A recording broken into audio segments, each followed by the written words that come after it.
سوال آپ سے ہے کہ وہ ان المساجد للہ فلا تدعوا مع اللہ احدا، تو اب جہاں بھی جاتے ہیں تو نیچے لکھا ہوتا ہے کہ جامع مسجد اہل حدیث یا جامع مسجد اہل سنت والجماعت، تو اس کی کیا شرعی حیثیت؟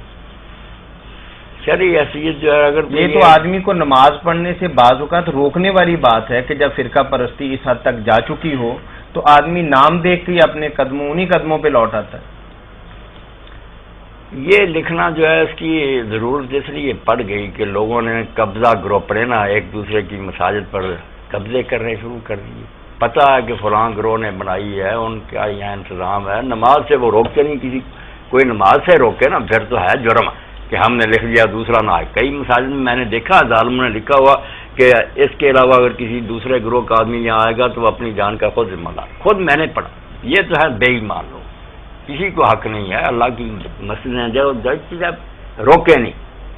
باقی اس لیے کہ کوئی جھگڑا نہ یار کھڑا کر دے، کل ثابت کرنا پڑے کہ یہ ہماری مسجد ہے، لکھوا دیتے ہیں کہ یہ حنفی بریلوی حنفی، اس ضرورت سے جائز بھی، مگر یہ کہ نماز نہ پڑھنے دیں، یا جو پڑھنا چاہتا ہے وہ سمجھے ہو اس پر تو یہ میں نہیں اس مسجد میں داخل ہوں گا، یہ ان کا فطور ہے، روکنے والوں کا یا اندر نہ داخل ہونے والے کا، سب کو بلا جھجک ہر مسجد میں جانا چاہیے، ساری مسجدیں مسلمانوں کی ہیں، اور یہ بھی کرنا چاہیے کہ جو بھی نماز پڑھا رہا ہے اس کے پیچھے نماز پڑھے۔ وہ عبداللہ بن عمر رضی اللہ تعالیٰ عنہ کی بات ذہن میں رکھیں کہ میدان عرفات میں تینوں گروہ سال جمع تھے، دشمن ایک دوسرے کے، جنگیں لڑ رہے تھے، نجدہ حروری عبداللہ بن زبیر رضی اللہ تعالیٰ عنہ، اور وہاں عبد الملک جو شام میں تھا اس کا گروہ بنو امیہ کا، کبھی وہ مسلح پر قبضہ کر رہتے تھے کبھی وہ۔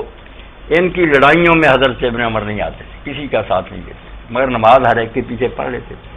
تو لوگ کہتے تھے آپ نے کیا یہ بنا رکھا طریقہ، ساتھ نہیں دیتے؟ انہوں نے کہا یار یہ مسلمانوں کی خون ریزی کر رہے ہیں، کیوں ساتھ دو؟ میں برائی میں ساتھ نہیں دے سکتا۔ باقی جب نماز کے لیے بلاتے ہیں، اللہ کہتا ہے تعاون علی البر والتقوی، نیکی کے کام میں ساتھ دو، اس وقت برائی کے لیے بلا رہا ہے۔ اگر نجدہ کھڑا ہوتا وہ بھی نماز پڑھاتا۔ تو یہ بات اگر سمجھ میں آ جائے، دیوبندی ہو، بریلوی ہو، شیعہ ہو، کوئی ہو، آپ نماز پڑھے اس کے پیچھے۔ یہ صحابہ کرام کے دور سے آ رہا ہے، مختار کو کذاب لوگ کہتے ہیں، اس کے پیچھے صحابہ جمع پڑھتے تھے نمازیں، اس کے پیچھے اس سے وظیفے لیتے تھے۔ امت کا اتحاد جو ہے اس کو نقصان نہیں پہنچ رہا، جو عالم فتویٰ دے نا کہ اس کے پیچھے نماز نہیں، یہ من گھڑت۔ اسی لیے امام بن حمام لکھتے ہیں کہ چاروں اماموں سے کسی کا قول نہیں کہ کسی فرقے کو کافر کہا، یہ سارے ان کے زمانے میں تھے، شیعہ فرقہ، یہ بعد والوں نے شرارت کی۔ مولانا عبدالحی رحمۃ اللہ علیہ لکھتے ہیں تاریخ المجد کہ یہ جو بھرے ہوئے نا دفتر فقہ کے کہ خارجی کافر ہے رافضی، یہ سب بعد والوں کی من گڑ گڑ، ائمہ میں سے کسی نے نہیں کہا، کافر نہیں کہا، نماز نہیں رکھتی، جہاں وقت ہوتا سب نماز پڑھتے تھے۔ جب یہ سب فتویٰ ایجاد ہوا نا کہ ایک مسلمان کی دوسرے کے پیچھے نماز نہیں، اس دن سے شیطان نے ڈانس کیا، خوشیاں منائی ہیں کہ یہ رشتہ تھا مسلمانوں میں، ختم کر دیا۔ آپ کو کیا فکر ہے اس کا عقیدہ؟ آپ نے نماز میں عقیدہ پڑھنا ہے، آپ نے اللہ کے سامنے سجدہ، عقیدہ اس کے اندر ہے، غلط ہے تو خدا کو جواب دے گا۔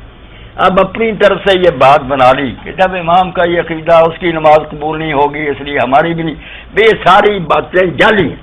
امام کی اگر کسی وجہ سے نہیں قبول ہوتی، عقیدے کو چھوڑیں، اس کا کوئی ایسا کردار ہے، نیت نہیں ٹھیک نماز میں، نہ قبول ہو، ہماری راستے میں اٹک جائے گی، کوئی نتھی نہیں کہ اس کے ساتھ بندی ہوئی ہے۔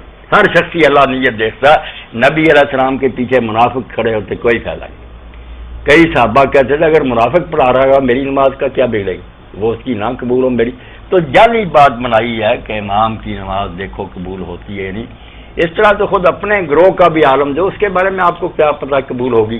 پہلے اللہ کو ٹیلی فون کرے کہ بتائے اس کی قبول کروں گا، خواہ بخواہ مصیبت میں پڑے، جائیں نماز پڑھیں، قبلہ رخ ہو، پڑھ رہا۔